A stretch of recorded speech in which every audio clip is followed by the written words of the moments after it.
Alright, I've reviewed the situation and come to one clear, unmistakable conclusion. Yes, I've reviewed it too. I can't wait to hear your thoughts. Well, the recall situation, the root cause was clearly that Dave made the unauthorized change. But I don't have records to prove it. Oh? If it is in our procedure that we will have design records to document this sort of thing, why don't we have them? I don't know. Let me help you out. I know we have a records requirement. I put it in place when we developed the ISO system years ago. So Dave was either unfamiliar with the requirement, meaning that he was undertrained, or he knew of the requirement and deliberately did not do it to cut corners. Either way, it's a management control issue. Another thing. What about the computer backup system? What about the infrastructure? Well, we talked about upgrading our system a year ago in the management review, but we thought it was too expensive. I needed that new company car. And lastly, detection. How did you allow Dave to go on like that and not call him out on it? I didn't know or care. Dave was getting his work done. Well, it's the job of your internal auditors to make sure you are in conformance with the procedures.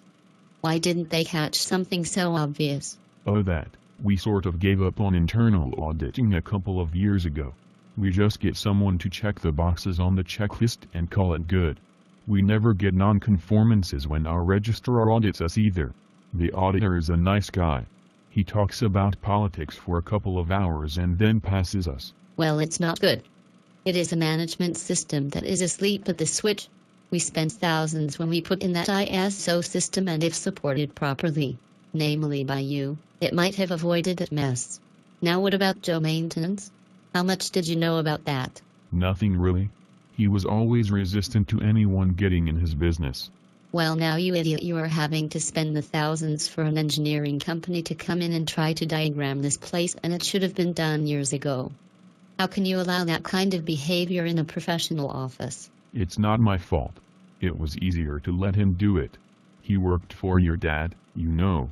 Yes, and my dad is rolling over in his grave right now. He would have never put up with that for 1 minute. And neither will I. Do you know whose fault this was? Yours.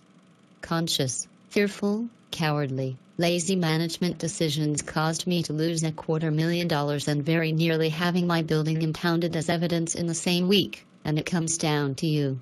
You are fired. You are fired from your job. You are fired from my life, and you have until 6 p.m. to get your crap out of my house, or I am going to have you thrown out.